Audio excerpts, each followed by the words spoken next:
Hey VC, Big Star 1000 with a new installment of Revolutions, my recent spins from the past few days, in no particular order, except in the order I played them, but it's all over the map, I think, once again. Thank you for joining me today, and feel free to leave some comments and react and vibe with me. That's always cool. That's what we do it for. I'm going to start with a post-punk LP today. I played this last week, Blurt. This record is from 1982. It's on Red Flame Records. It's the debut album by no wave, post-punk outfit Blurt. They're from Gloucestershire, I think, and they released, not a very big discography, probably like 7-8 albums, but I really like this record. It's got a bit of a pill vibe. It's no wave, but it's a bit more it's a bit more catchy than your usual no wave. It's very sort of danceable, and there's screeching sax parts. There's very dubby bass lines. It's a bit like a no-wave version of Fela Kuti. Sometimes when you listen to it, you go, that could be on a Fela Kuti record. I really like this. This is cool, and I would recommend it. I've played one of my all-time favorites because sometimes you just need comfort music, don't you? Music that is easy, gets to the hits the spot straight away. And one of these records is Belle and Sebastian's Tiger Milk, which is just really, for me, a masterpiece. And I was I was feeling a bit emotional and sentimental when I played the other day because it reminds me a lot of my sadly departed wife, and some of the songs are very tightly linked to that. But sometimes it's easy to listen to certain music, but I love this. There's not a bad moment on this. It's just it's just a 10. And there's a song that I really love at the moment on this. It's I Could Be Dreaming. I don't know why. It's just sort of it's one of these things. Okay, I continue. And I revisited this Kevin Coyne record, Babel, Kevin Coyne and Dagmar Krause, who was in one of these avant-prog bands,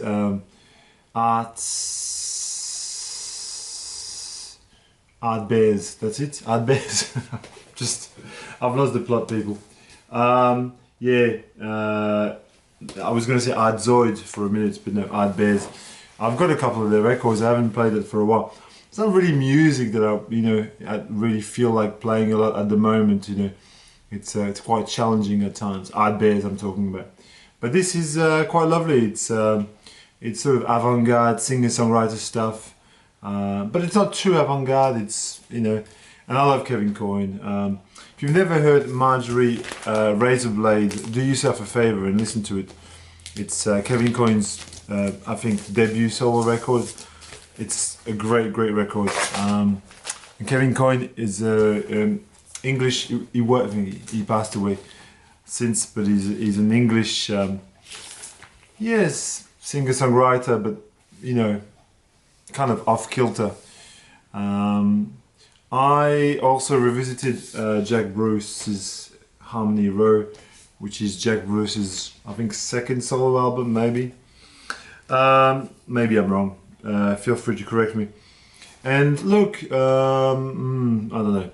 I wasn't, overly impressed with this when I was listening to it. It just didn't go anywhere. But it's the case with a lot of music. You have to be in the right mood. Like you've got to be. Like you put something on and you just go, sometimes it requires a mood. But it's a nice record nonetheless. I'm sure that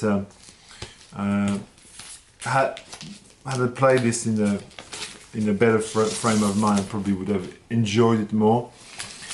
I didn't need to be in a great frame of mind to enjoy this one here. This is a wonderful, wonderful album in one of my favorite artists, the great Bill Fay, Tomorrow, Tomorrow and Tomorrow. The Bill Fay group, that was his sort of, you know, record that he did when he came back. You know, he hadn't made records for a long time, but I just love the simplicity of this artwork. You know, tin foil and a bit of packing tape. Just when you look at it from a distance, you just think it looks so sophisticated, but in fact, it's just such a simple thing. This is a great record. This is an absolutely fantastic record. I'm back in about 2011 or 12 in the VC. A lot of people, were championing this record, and I still think it's a fantastic record. I revisited this Caribou LP. Caribou is an artist from Canada. His real name is Dan Snaith, and he used to be operating under the name Manitoba. And his records are really genuinely interesting. I mean, Andorra is my favorite record by him, but you know, he's made really quite the milk of human kindness or something like that. His record, I think that's the title. It's really good too. And this is good, but it's very housey. It's very, you know, it's more like a dance record at times. And again, I think you have to be in the mood. It's still, I mean, I'm not bagging it. It's a good record, but it's a record for a specific time. You know, if I had to downsize my Caribou collection, I think maybe I wouldn't, you know, but I still like it. Andorra is the place to start if you want to get into Caribou. You don't know how to get into Caribou. Andorra, in my opinion.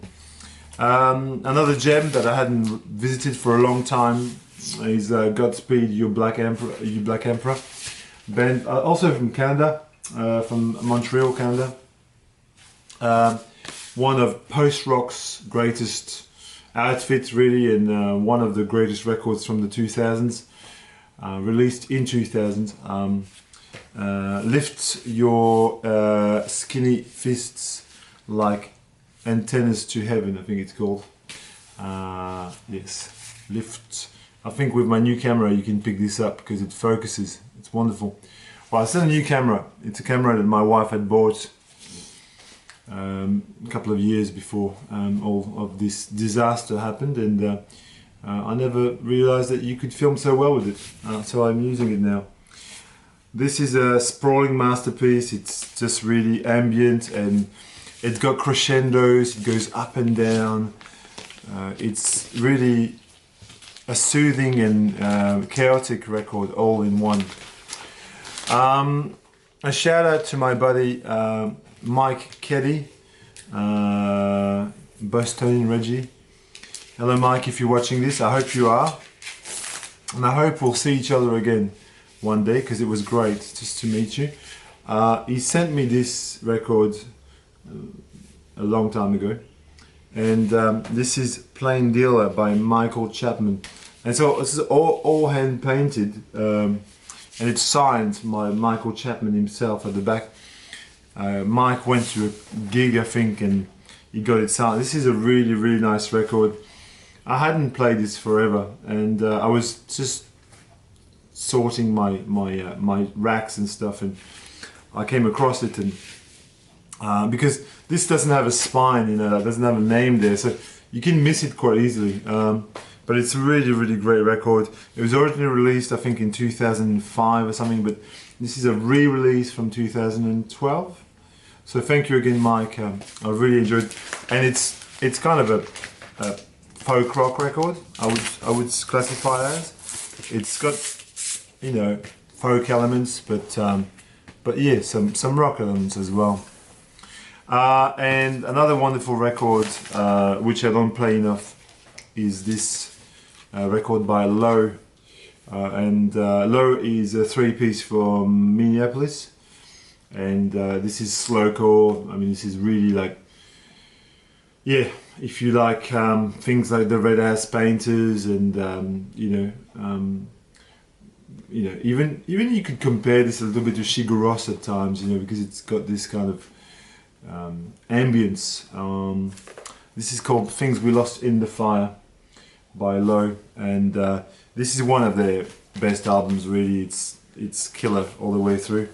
This is Low there with Mimi Parker and Zach Sally and Alan, what's his name? Sparhawk, yeah. And it's got cellos and violas and violins and double bass. It's very layered and lush, and it's beautiful. Okay, continuing. Sorry, need to drag a stack there. A bit of VCLT from my good buddy Gareth Fitzpatrick. And actually last night, it's Saturday right now, and Friday night I went to the city and I met with Gareth, and we just had a good chat and a meal, and he gave me this the other day. He gave me this as a bit of VCLT. It's Ted Lucas. Ted Lucas was a guitar player, really gifted guitar player from is rather. I mean, this album is from 1972, I think. It's a private press at the time. This is a reissue, and it's from Detroit. And actually, the artwork for this was originally done for the Jimi Hendrix Experience, which is cool, kind of. And this is him there. This is a reissue on a label called Yoga Record, and Sebastian Speaks. The first side is kind of an outsider folk record, and the second side is more like experimental guitar, a little bit of, what would you say? Maybe a little bit of American primitive stuff there.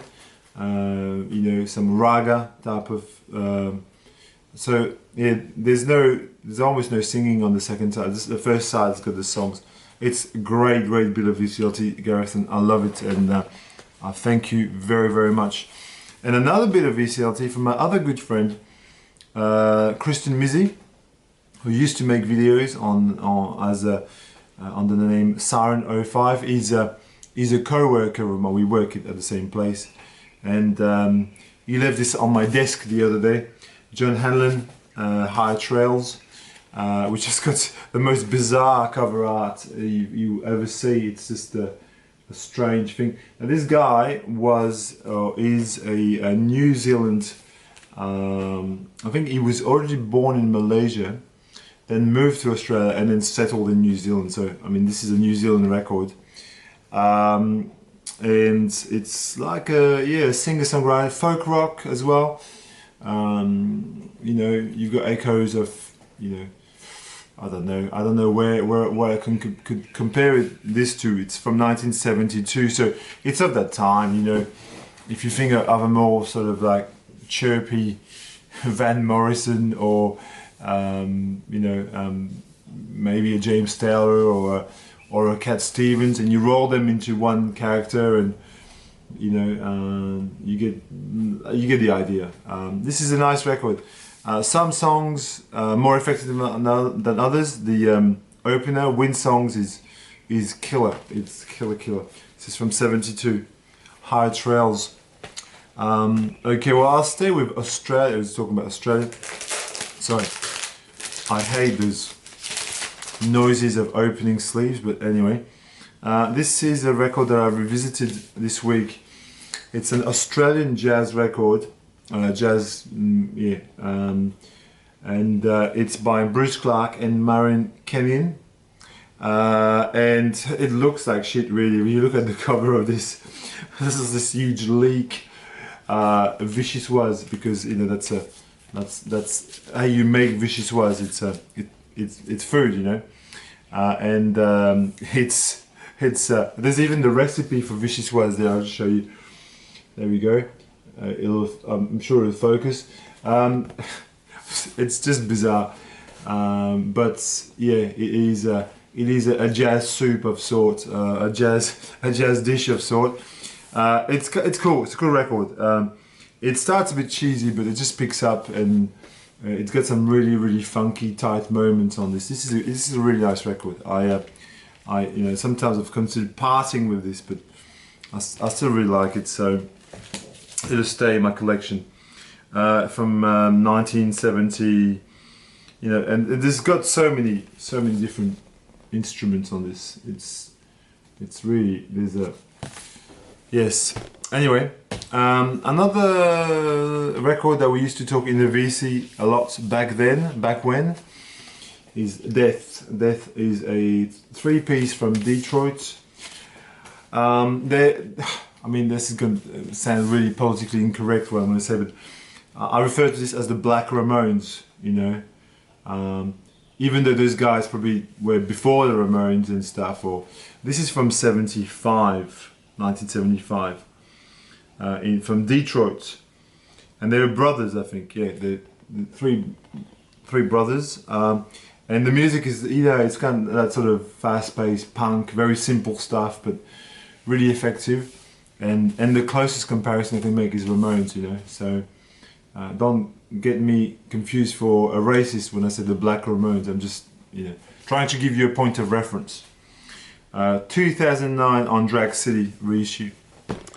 Okay, this is a nice singer-songwriter funk folk record. By Christine Howard. This was a reissue from way back when, on Finders Keepers, reissued back in 2006. Yes, wow, I've had this a long while, this record. I really like this. She does a really cool cover of Wooden Ships by Crosby, Stills and Nash, and that gives you kind of the feel, if you can imagine Wooden Ships, that kind of funky, folky kind of groove. That's what you get through this. And it says, like, on the hype sticker, which you can't bloody remove, which is a pain in the ass, but yes, the Straubs, McDowell and Giles, all the good bands. Yeah, it's great. It's a great record. I really dig it. I sometimes dig into classical music. This is the piano music of Eric Satie. If you want a great recording of Satie's work, just get this issue. This is an Angel record. It's well recorded. It sounds really fantastic. This used to be one of Sarah's favorite records. She used to put that on a lot. She'd say, "Oh, can we play the Satie record?" And I'd say, "Okay, let's get that out." And I just love the Gymnopédie, which did the famous tunes that Satie were. Very simple stuff. This guy is the granddaddy of ambient music. Look no further. Him or Debussy, and a bit of Ravel as well. But Debussy and Satie were just really, they sowed the seeds for, no Satie, no Brian Eno, in my opinion. I don't know. Discuss. A couple of jazz and kind of jazz records. I revisited this Dome, but I don't play this very often. Dome Bird, Off to the Races. It's an original pressing on Blue Notes. It's a great record. Post bop, really. I mean, what would you expect? Any less? You got Jackie McLean on alto sax, Pepper Adams on baritone sax. Sam Jones on bass, Art Taylor on drums. I mean, this is a killer set. Brilliant, excellent. And just, if you come across this for cheap, it's awesome. It's great. And a little bit of reggae vibe. Toots and the Maytals. Everybody should know about Toots and the Maytals. And just as important as Bob Marley and Jimmy Cliff. This is an album from 1973 on Island Records. And it's killer. It's really good. Yeah, just that. Now I couldn't tell you even which song just takes my fancy on this, because it's kind of one of these records you put it on and you know it's smooth sailing. It's really a great record. And I'll finish off with, I've still got a little pile there, and I would call them as classics. I want to finish with classics. I don't know how long I've been talking for, but you know, I'm hoping I'm saying things that are interesting enough for you. Next week, next Saturday, I'm going to go and see David Byrne play his American Utopia show, which should be absolutely mind-blowing. I've seen reviews online and stuff, and saying he's got this, you know, choreography which is just amazing to watch, like people in different color suits, and he plays half of the set is just Talking Heads basically. It's Remain Light and stuff like that. So I'm really pumped. So I've been playing some David Byrne, and I've actually got his latest record. I bought it about 2 months ago because I sort of knew that I would go and see him, so I wanted to hear what it sounded like. I mean, this is no masterpiece. I mean, this is just an okay record. You know, you get the usual David Byrne fare. I mean, what does he have to prove now, this guy? I mean, he's done everything. He's a genius. I mean, so it's very listenable, but it's not something that you would put on, you know, like you wouldn't really choose necessarily this album over, for example, this one here, which is, I mean, but I'll talk about this in a second, but this is still, it's an okay album. I wouldn't strongly recommend it, but it's nice. If you can find it for cheap. I found it in the wild here. I found it in the shop, so I wasn't really looking for it, but it was there, and I thought, oh, I'm gonna go and see him, so I better listen to his latest stuff. The lyrics are very, you know, sort of capturing the zeitgeist. You know, it's very in with the times. He talks about, you know, social network and you know, and the state of the world, and you know, it's interesting. So, but this here is, I mean, everybody should own this record. If you don't have this record, you need to have it in your life. It's just properly a work of genius. Just a great record. Highly recommended. And this week I also revisited the equal best Talking Heads record with Remain Light, Fear Music. You know, it's got Izimbra, Cities, Live During Wartime. I mean, that could be the best Talking Heads song, full stop.